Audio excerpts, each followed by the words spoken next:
इतना किलोमीटर लोग पैदल चले इस बार कोरोना के पीरियड में, इतना किलोमीटर लोग पैदल, जब भारत का बंटवारा हुआ था तब भी लोग इतना किलोमीटर पैदल नहीं चले थे, तब भी ट्रेन और बसें चल रही थी।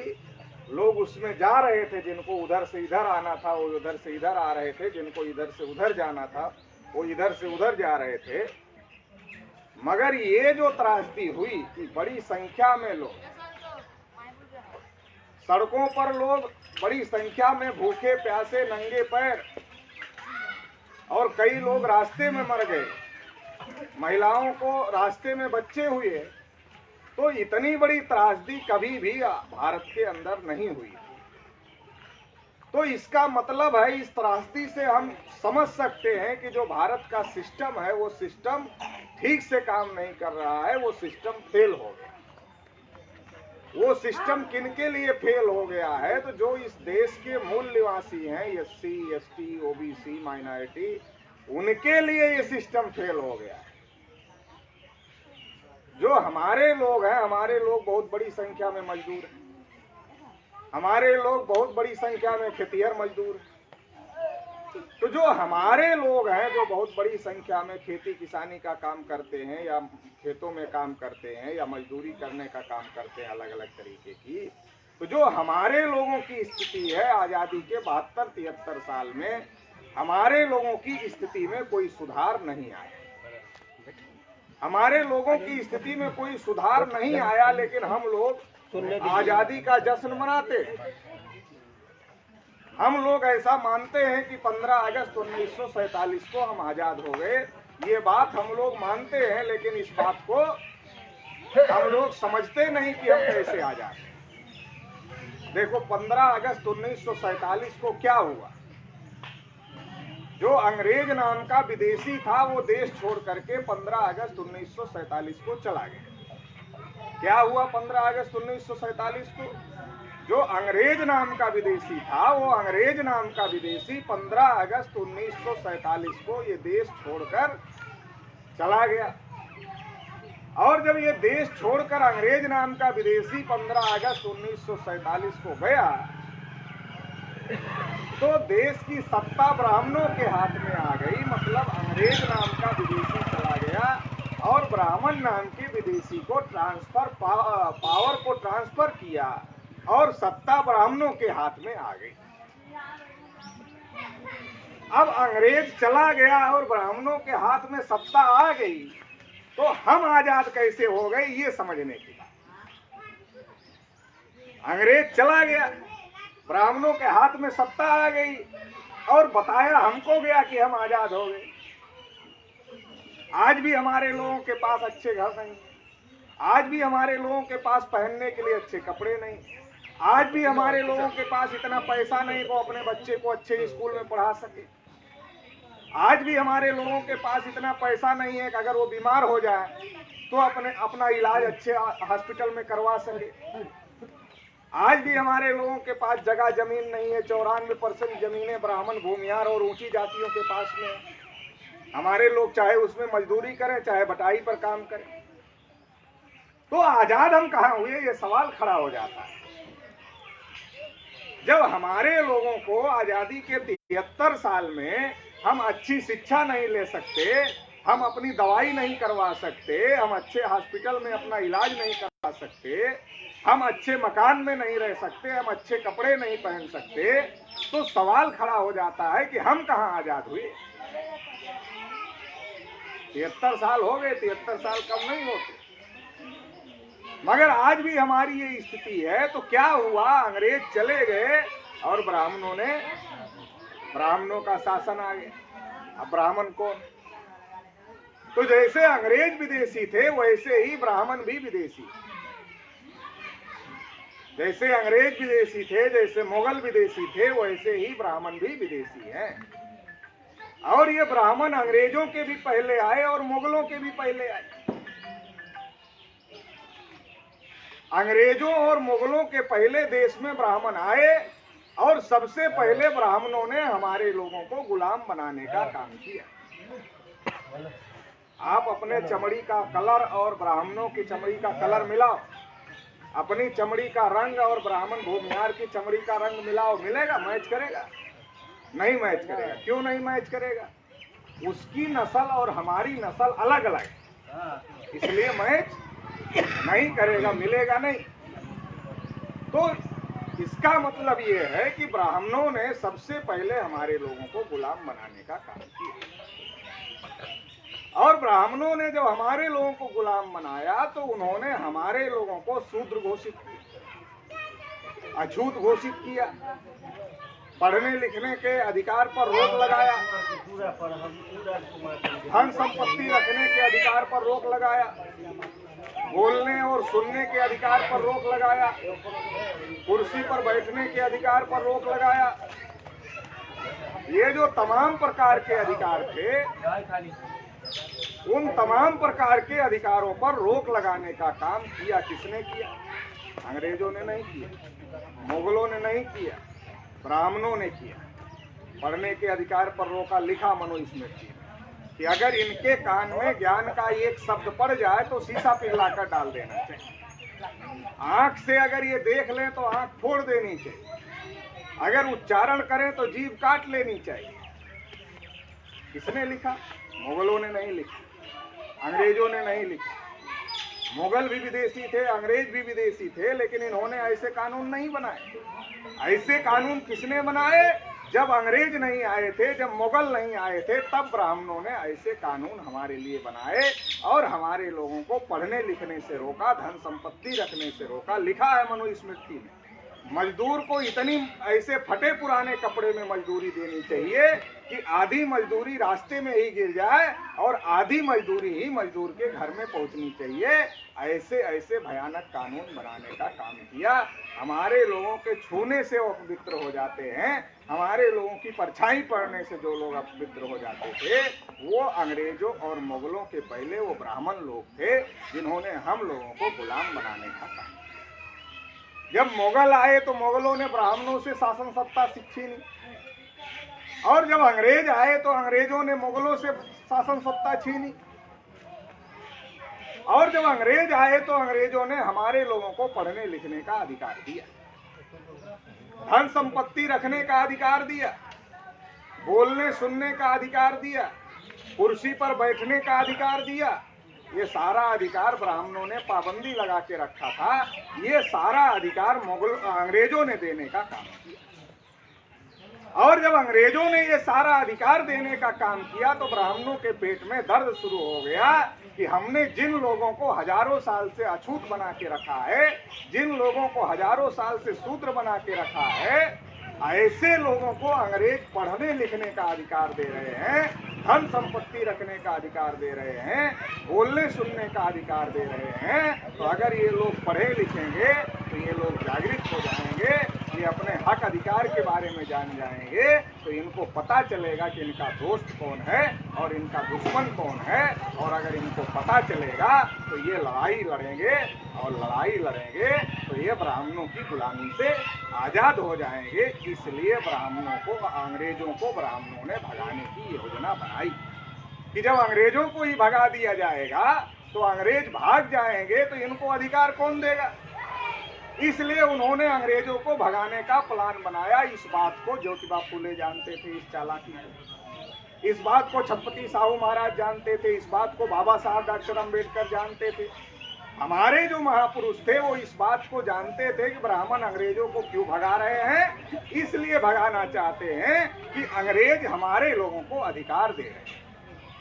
इसलिए हमारे महापुरुषों ने क्या किया, हमारे जो महापुरुष थे ज्योतिबा फूले, छत्रपति साहू महाराज, बाबा साहब अम्बेडकर, उन्होंने अपनी आजादी की लड़ाई अलग शुरू कर दिया ताकि अगर अंग्रेज जाएं तो कम से कम हमारे लोगों को भी हक अधिकार मिल जाए। इसके लिए बाबा साहब अम्बेडकर, ज्योतिबा फूले, छत्रपति साहू महाराज, पेरियार रामास्वामी नायकर ने अपनी अलग लड़ाई चलाया, अपना अलग आंदोलन चलाया, और उस अलग आंदोलन चलाने की वजह से जब अंग्रेज जाने लगे तो बाबा साहब डॉक्टर अम्बेडकर को संविधान लिखने का मौका मिला।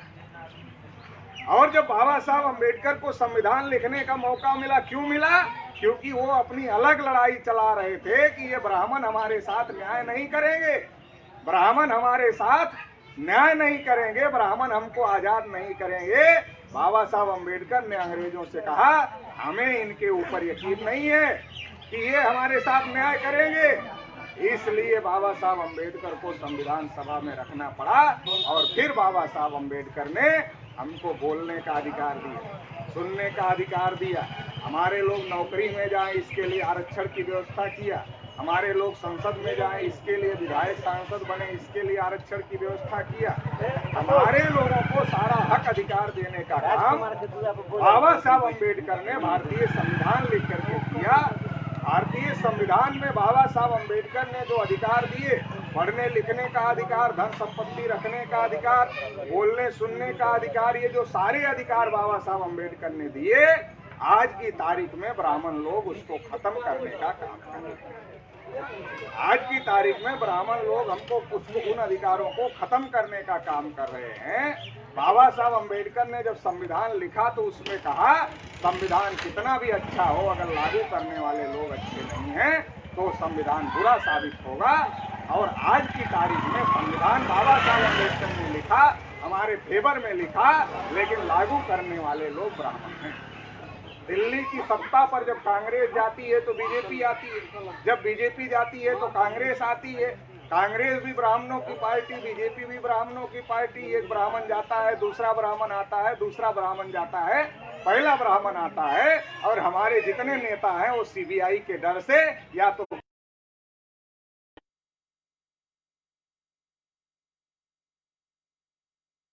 डरा कर रखती है कि अगर हमारे गठबंधन में शामिल नहीं होंगे तो जिधर लालू जी हैं उधर भेज दिए जाए। एक लालू को अंदर किया और सारे नेताओं को डर दिखाया हुआ है कि अगर बोलोगे अपने समाज के हक अधिकार की बात। आज रेलवे बेचा जा रहा है, आज एयरपोर्ट बेचा जा रहा है, आज बीएसएनएल बेचा जा रहा है, आज सारी सरकारी कंपनियां बेची जा रही। तो आरक्षण कहाँ मिलेगा? बाबा साहब अम्बेडकर ने तो संविधान में आरक्षण लिखा है, लेकिन वो आरक्षण मिलेगा कहाँ?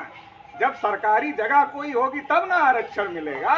अगर सारी सरकारी चीजें बेच दी जाएंगी तो आरक्षण कहाँ मिलेगा? तो आरक्षण खत्म किया जा रहा है, निजीकरण किया जा रहा है, सारी चीजें टाटा बिरला अंबानी अडानी को दिया जा रहा है। कोई नेता नहीं बोल रहा। क्यों नहीं बोल रहा? डर है सीबीआई का, जेल जाना पड़ेगा। तो दिल्ली की सत्ता पर ब्राह्मणों का कब्जा है, चाहे कांग्रेस आए चाहे बीजेपी आए, दोनों एक ही काम कर रही है। और फिर उसके बाद जो कानून का पालन, मतलब दिल्ली की सत्ता पर ब्राह्मणों का कब्जा, मतलब कानून बनाने के लिए जो काम है उस पर ब्राह्मणों का कब्जा है। बिहार की सत्ता से कोई मतलब नहीं है। बिहार के सरकार देश के लिए कानून नहीं बनाती, कानून देश के लिए दिल्ली से बनता है। और जो कानून दिल्ली से बनता है उसे बिहार की सरकार को लागू करना पड़ता हो, किसी की भी सरकार हो पूरे स्टेट में, उससे मतलब नहीं। जिसकी सरकार होगी उसको लागू करना पड़ेगा, क्योंकि ताकत केंद्र के पास है, ताकत राज्य के पास नहीं है। असली ताकत केंद्र के पास है, वहां ब्राह्मणों का कब्जा है। अब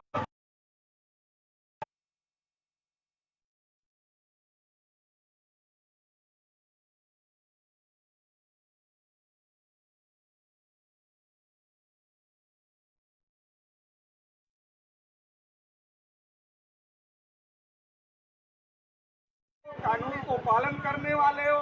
अब मान लो आप कोर्ट गए, संविधान में हमको ये अधिकार है और ये नहीं मिल रहा है, तो हाई कोर्ट और सुप्रीम कोर्ट में बगैर परीक्षा के ही जज बनाए जाते हैं। जैसे आपको बाबू बनना है, क्लर्क बनना है, परीक्षा देना पड़ेगा। आपको मास्टर बनना है, परीक्षा देना पड़ेगा। लेकिन हाई कोर्ट और सुप्रीम कोर्ट में जज बनने के लिए कोई परीक्षा नहीं है, वहां खानदानी जज है। जज का बेटा जज हो जाएगा, जज का नाती जज हो जाएगा, जज का पोता जज हो जाएगा, क्योंकि जज ही जज की नियुक्ति करते हैं। तो अपने ही खानदान के लोगों को, अपने ही परिवार के लोगों की नियुक्ति करते हैं। इसलिए हाई कोर्ट और सुप्रीम कोर्ट में एक तो ब्राह्मण जाति के, एक जाति के जज भरे पड़े हैं, और दूसरा वो खानदानी की, उनका बाबा जज था, उनका नाना जज था, उनका चाचा जज था, उनका ताऊ जज था, वो भी जज। तो वहां भी ब्राह्मणों का कब्जा, मतलब न्यायपालिका पर भी ब्राह्मणों का कब्जा। और अखबार और टीवी चैनल जो है, हर जगह ब्राह्मणों का कब्जा। तो हर जगह ब्राह्मणों का कब्जा हो गया। तो इसलिए बाबा साहब अम्बेडकर ने जो संविधान में हमारे लोगों को पढ़ने लिखने का अधिकार दिया, जो ब्राह्मणों ने रोक रखा था, वो जो अधिकार दिया हमारे लोगों को पढ़ने लिखने का, वो पढ़ने लिखने का जो अधिकार है उसको ब्राह्मणों ने खत्म कर दिया। आज प्राइमरी स्कूलों में बच्चा किताब भूल जाता है, कटोरा नहीं भूलता है, और कटोरा लेकर जाता है, खिचड़ी खाता है, घर चला आता है। हमारे लोग मजदूर हैं, उनको इतना समय नहीं है कि वो बच्चे को ध्यान रखे, जागरूकता भी नहीं है तो बच्चे को पढ़ाएं, और पढ़े ही नहीं है तो क्या पढ़ाएंगे। स्कूल में पढ़ाई होती नहीं, घर में पढ़ाने लायक है नहीं, और प्राइवेट स्कूलों में भेजने लायक है नहीं, तो इसकी वजह से हमारे लोगों की जो बच्चों की शिक्षा है उसको खत्म किया जा रहा है। बच्चों के भविष्य के साथ खिलवाड़ किया जा रहा है। पहले जो लोग प्राइमरी सरकारी स्कूलों में पढ़ते थे वो डॉक्टर, इंजीनियर, प्रोफेसर, वकील हो जाते थे, क्योंकि तब प्राइवेट स्कूल नहीं थे पहले।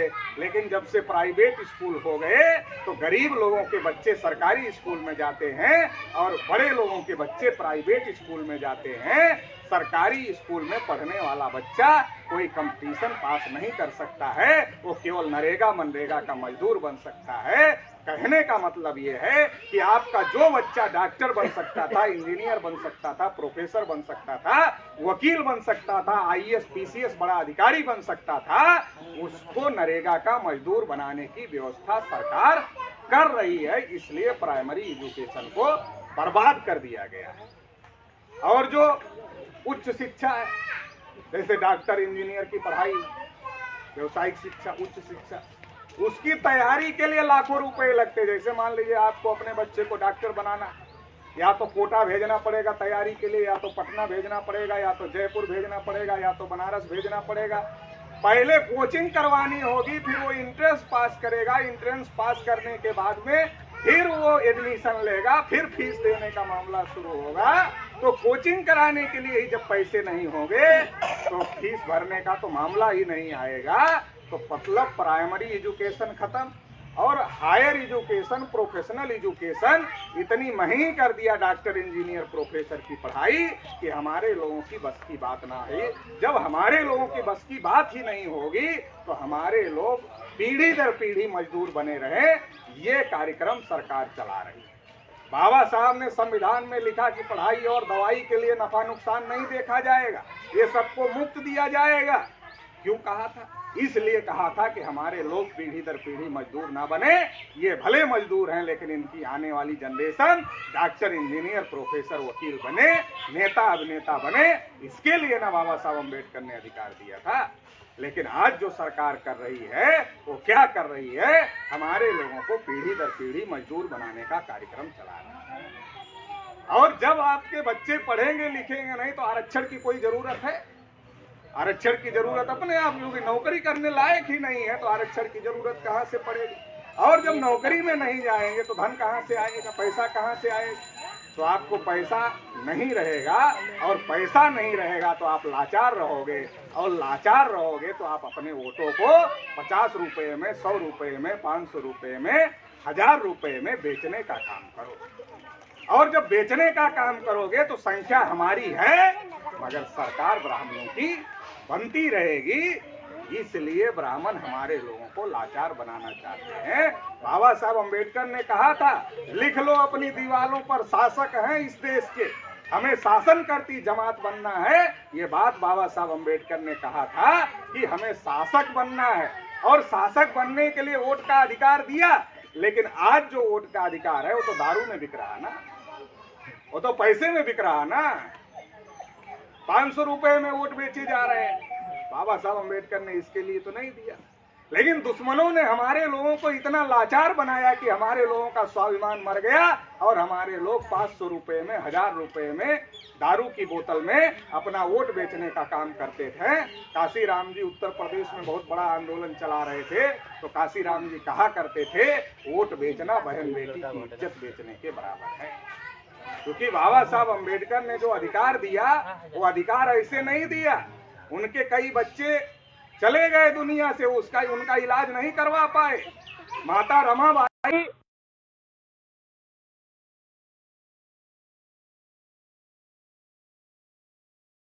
बच्चे केवल हमारे बच्चे नहीं हैं, हमारा परिवार केवल हमारा परिवार नहीं है, बल्कि भारत का जो इसलिए बाबा साहब अम्बेडकर ने हमारे आपके लिए कुर्बानी देने का काम किया था। लेकिन आज तो हम 500 रुपए में बेचने का काम कर रहे हैं, 1000 रुपए में बेचने का काम कर रहे हैं, दारू के बोतल में मुर्गा खा करके वोट दे रहे हैं। तो हमारे लोगों को जागृत होना पड़ेगा, संगठित होना पड़ेगा। कुछ जगह लोग जागृत हुए, जैसे उत्तर प्रदेश में दारू की शीशी में वोट देना बहुत सारे लोगों ने बंद कर दिया। जब काशीराम जी ने ये कहा कि वोट बेचना बहन बेटी की इज्जत बेचने के बराबर है, तो बहुत लोगों को चोट लगी, और चोट लगी तो उन्होंने पैसा लेकर के दारू पीकर वोट देना बंद कर दिया। जब बंद कर दिया तो ईवीएम मशीन आई, क्योंकि काशीराम जी ने नारा लगाया था, वोट हमारा राज तुम्हारा, नहीं चलेगा नहीं चलेगा। तो ब्राह्मणों ने सोचा काशीराम जी की बात सही है, वोट 85% है, इनका वोट ज्यादा है, ब्राह्मण 3.5% है, इनका राज नहीं चल सकता।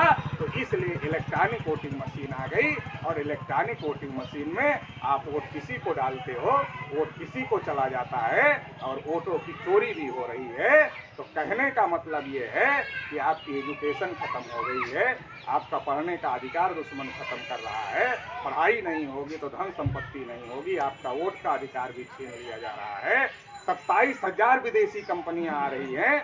जो आपके पास थोड़ा बहुत जमीन है, 94% तो ब्राह्मण क्षत्रिय वैश्यों के पास में, 6% में हमारे लोगों के पास में, तो थोड़ा बहुत जो है, जिसमें आपका घर है, जिसमें आपका मकान है, जिसमें आप रहते हो, ये जो थोड़ा बहुत जमीन है, ये 27,000 विदेशी कंपनियां आ रही हैं, इसको भी छीनने की तैयारी चल रही है।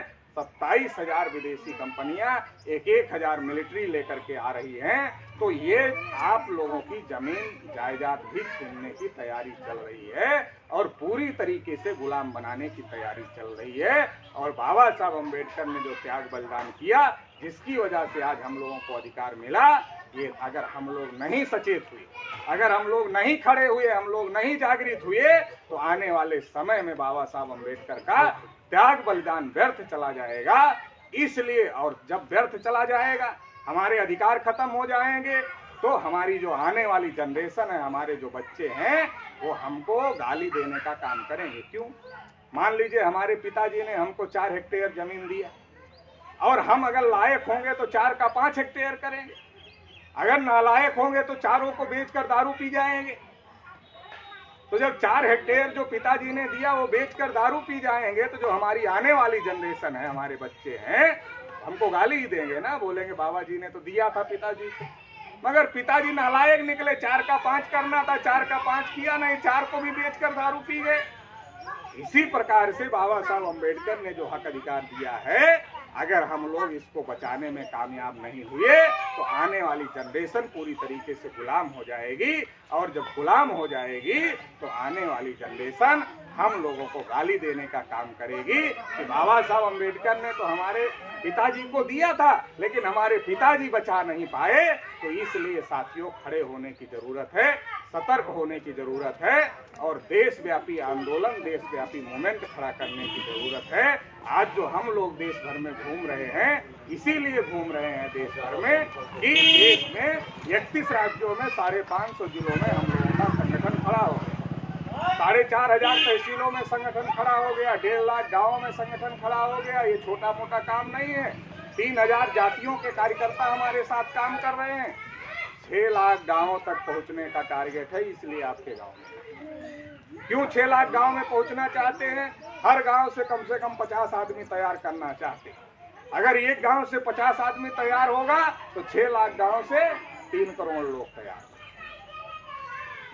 अगर 100 आदमी तैयार होगा तो 6 करोड़ लोग तैयार हो जाएंगे। 200 तैयार होगा तो 12 करोड़, 250 तैयार होगा तो 15 करोड़।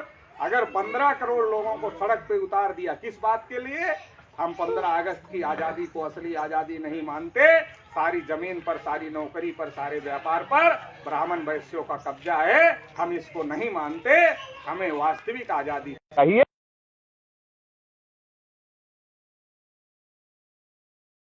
उसको उतनी जमीन दिया जाए, जिसकी जितनी संख्या है उसको उतनी नौकरी दिया जाए, जिसकी जितनी संख्या है उसको उतना व्यापार दिया जाए। ये वास्तविक आजादी होगी। इस आजादी के लिए हम लोगों को संघर्ष करना है। करोड़ों लोगों को सड़क पर उतारना है। जो ब्राह्मण विदेशी थे उन्होंने देश पर कब्जा कर लिया है हर जगह। अंग्रेज नाम का विदेशी चला गया, ब्राह्मण नाम के विदेशी ने कब्जा कर लिया। आज मैं बोल रहा हूं, आप सुन रहे हैं, तो ये बाबा साहब अम्बेडकर का जो संघर्ष था, जिसकी वजह से संविधान बना, उसकी वजह से बोल रहे हैं। लेकिन ये संविधान भी खत्म किया जा रहा है, तो आने वाले 5-10 साल बाद ये आपकी जगह है ना, इसलिए मैं यहाँ खड़े होकर के बोल रहा हूँ, इसलिए आप बैठे हैं। लेकिन कल जब इसी जगह को टाटा, बिरला, अंबानी, अडानी ले लेगा और आपको अपनी कंपनी में एक छोटा सा कमरा दे देगा रहने के लिए, तो मैं कहाँ खड़ा होकर के बोल सकता हूँ? आप कहाँ लोगों को इकट्ठा कर सकते हैं? नहीं हो सकता। इसलिए ये जो समय है, इस समय में हम लोगों को तैयारी करना है, हम लोगों को आंदोलन के लिए तैयार होना है, लोगों को जागरूक करना है, लोगों को जगाने का काम करना है, लोगों को समझाने का काम करना है।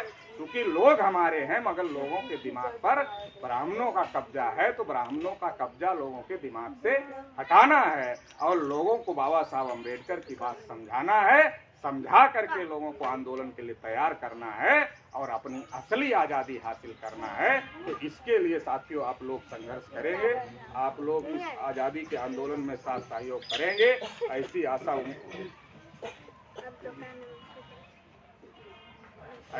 उम्मीद के साथ हमारे साथी कह रहे हैं कि ओबीसी पर कुछ नहीं बोल रहे हैं। ओबीसी पर बोलना यह है कि ओबीसी की जानवरों की गिनती होती है देश में, कुत्तों की गिनती होती है देश में, हिजड़ों की गिनती होती है देश में, मगर जो 52% ओबीसी है उसकी गिनती ही नहीं है देश में। अब मैं खुद ही ओबीसी हूँ और ओबीसी संगठन का राष्ट्रीय अध्यक्ष हूँ, इसलिए बता रहा हूँ। अब गिनती ही नहीं है देश में, तो ओबीसी को हिस्सा कहाँ से मिलेगा भाई? एससी एसटी को तो मिला था, संख्या के अनुपात में खत्म हो रहा है, और ओबीसी को तो मिला ही नहीं। मंडल कमीशन जब लागू हुआ 92 में, 16 नवंबर 1992 को सुप्रीम कोर्ट से फैसला आया, तो 52% को 27% मिला, उसमें भी धोखा हो गया। और 27% में भी क्रीमी लेयर लगा दिया। क्रीमी लेयर का मतलब है जिसके पास दांत है उसको चना नहीं मिलेगा, जिसके पास दांत नहीं है उसको चना दिखाया जाएगा, क्योंकि वो चना खा नहीं सकता। जो अपने बच्चे को पढ़ा सकता है उसको नौकरी नहीं मिलेगी आरक्षण से। जो अपने बच्चे को पढ़ा नहीं सकता है वो आरक्षण में रहेगा, लेकिन पढ़ा ही नहीं पाएगा, तो नौकरी कैसे मिलेगी? अब ये बात ओबीसी के लोग क्यों नहीं समझ पाए? क्योंकि इनको ब्राह्मणों ने कहा मुसलमान तुम्हारे राम का मंदिर अयोध्या में नहीं बनने दे रहे। मैं भी वहीं से आया हूँ, अयोध्या, मैं वहीं का रहने वाला।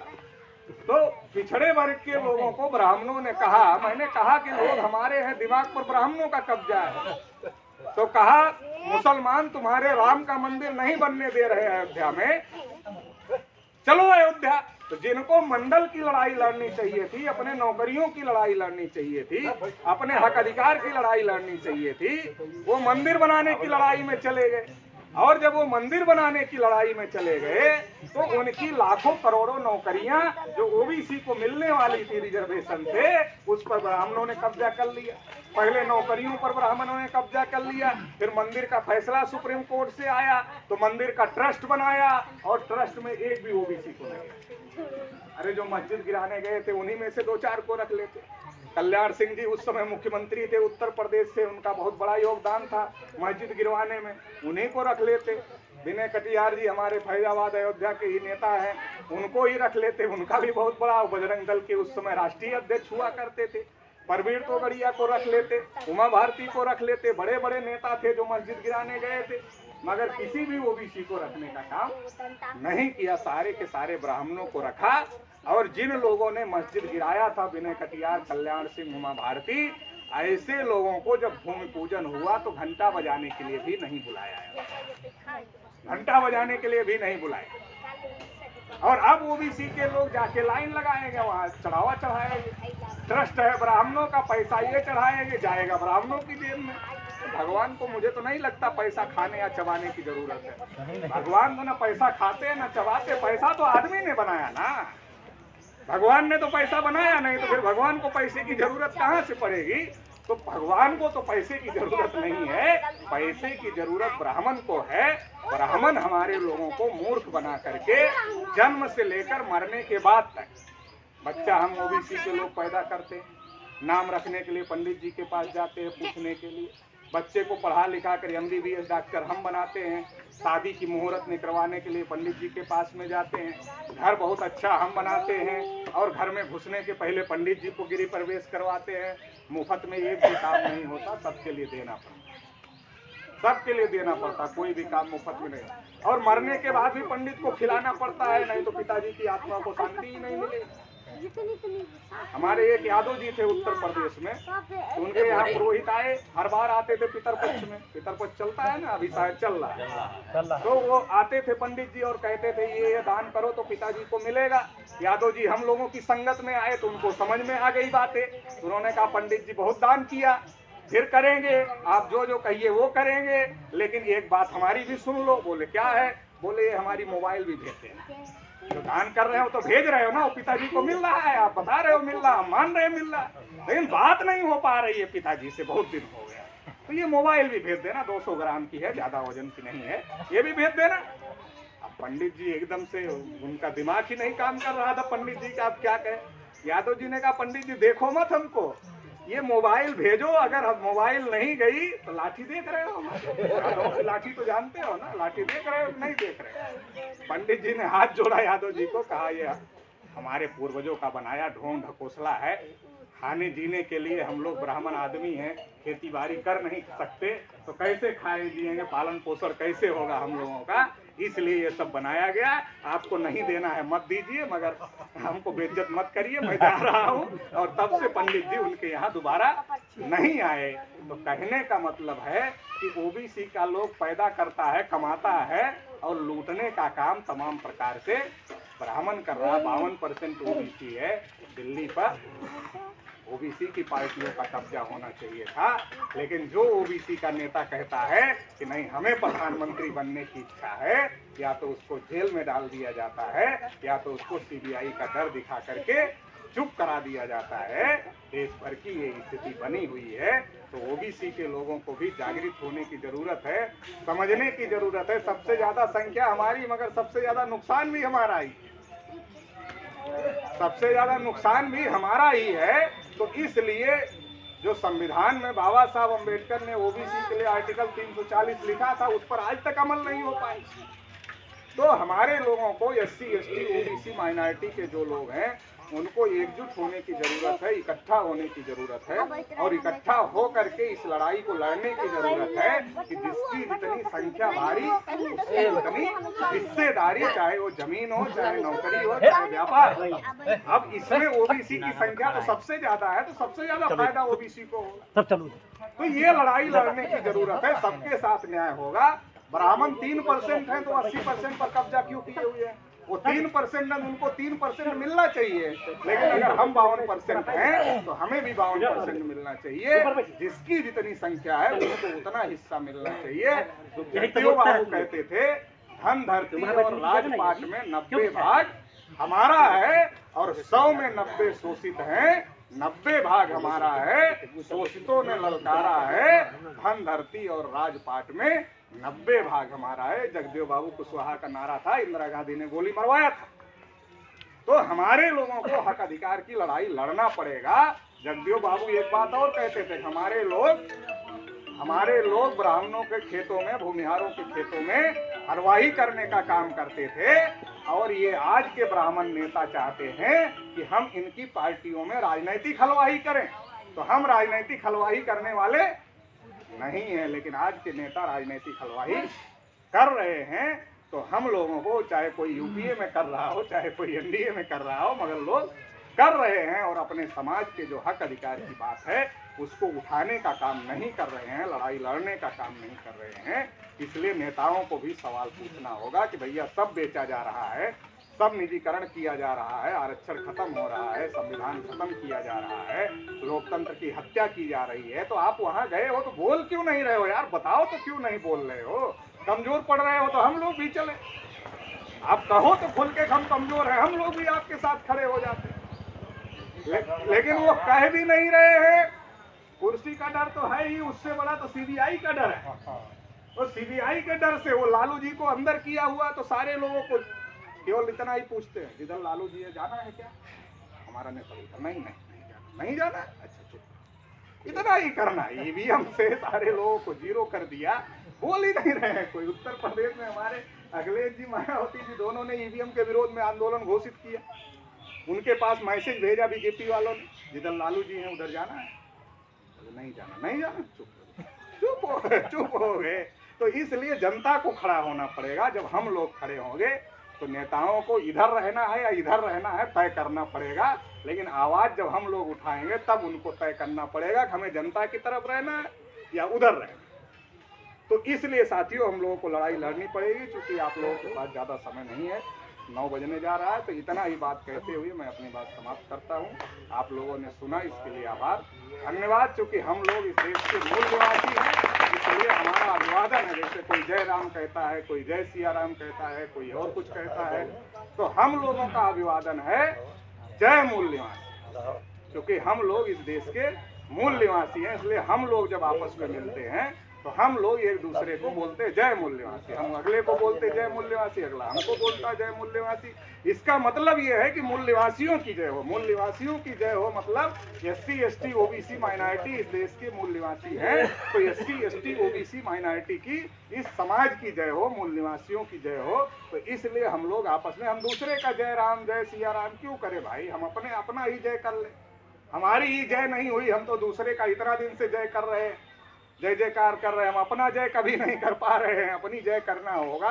हम लोगों को तो हजारों साल से गुलाम बना के रखा है ब्राह्मणों ने, तो कुछ मानसिक गुलाम बना के रखा, आर्थिक गुलाम बना के रखा, राजनीतिक गुलाम बना के रखा। तो अगर हम अपनी जय की कम से कम सोच पैदा करें कि जय का मतलब जीत, हमारी जीत होनी चाहिए, अगर हम इसकी सोच भी पैदा करें अपने अंदर, तो मन के हारे हार है और मन के जीते जीत है। अगर मनोबल बढ़ा रहेगा तो आप जीत जाओगे, अगर मनोबल गिरा रहेगा तो आप हार जाओगे। मनोबल गिराने के लिए उन्होंने हमको दैत्य दानव असुर राक्षस शूद्र अति शूद्र कहा, अछूत कहा। हमारा मनोबल गिरा रहेगा तो हम लड़ाई नहीं लड़ पाएंगे। और नाम वही लोग रखते थे, तो ऐसा नाम रखते थे कि हमारे आदमी को बताने में भी शर्म महसूस होती। एक बार एक अधिकारी के पास हमारे लोग गए, पूछने लगे साहब क्या नाम है आपका? चूंकि हमारे लोग 60 में नाम लिख लेते हैं, जब नाम बताने लायक नहीं रहता तो 60 में लिख लेते। तो उसने लिखा था C प्रसाद। हमारे लोग उसके पीछे पड़ गए अधिकारी के, साहब पूरा नाम क्या है? बोले बताने लायक नहीं है, क्या बताया? नहीं साहब बताइए तो क्या नाम?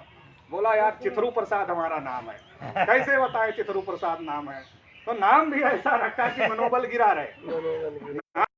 मन के हारे हार है, मन के जीते जीत है। वो हमको दैत्य दानव असुर राक्षस शूद्र अति शूद्र अछूत कहते थे, नाम ऐसा रखते थे, हमारा मनोबल गिरा रहे। इसलिए हम लोगों ने कहा कि हम इस देश के मूल निवासी हैं, ताकि हमारा मनोबल, हमारे समाज का मनोबल बढ़े कि हम इस देश के मूल निवासी हैं। हमारा मनोबल बढ़ेगा तो ब्राह्मणों का मनोबल गिरेगा। क्यों? उसको पता चलेगा हम विदेशी हैं। टेस्ट करना है तो किसी ब्राह्मण को पूछो, जैसे ब्राह्मण पूछता है ना कौन सी जाति के, तो आप मत बताओ हम पासवान है, कुशवाहा है, कुर्मी है, यादव मत बताओ, आप ये बताओ मूल निवासी।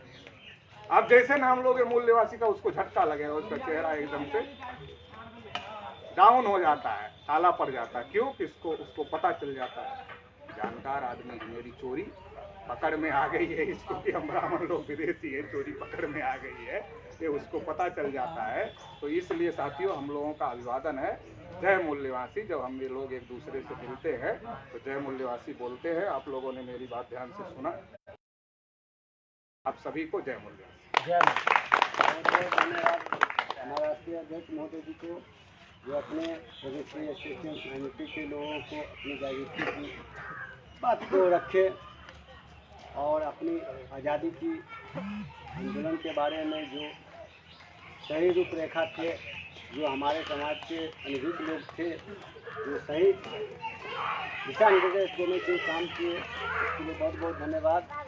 और हमारी सत्ता और शासन की लड़ाई नहीं, ये व्यवस्था परिवर्तन की लड़ाई है, जो हमारे अध्यक्ष महोदय दिल्ली के पूरे भारत में, हर राज्य में, हर जिला में, हर गांव में घूम का अपने नीति के समाजों को समझाने का जो काम कर रहे हैं और आज़ादी की आंदोलन की ओर बढ़ रहे हैं, तो हमारे बहुजन समाज के लोग आज़ादी के लड़ाई में शरीक होने के लिए आप लोग को भी जरूरत है। और आज के डेट में हमारी आज़ादी मुफ्त में नहीं मिलती।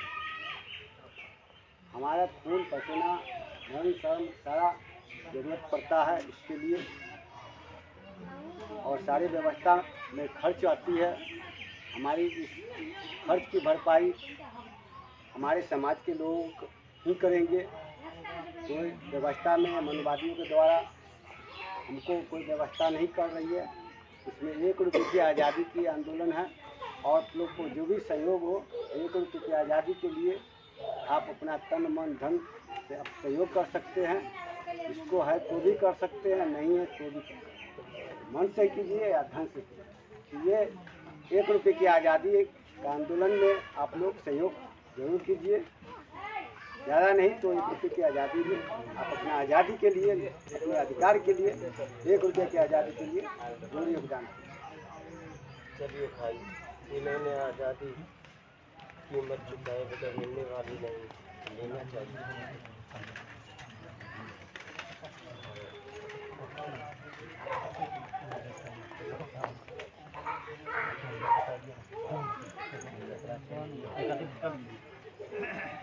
सुने नहीं भैया आप लोग?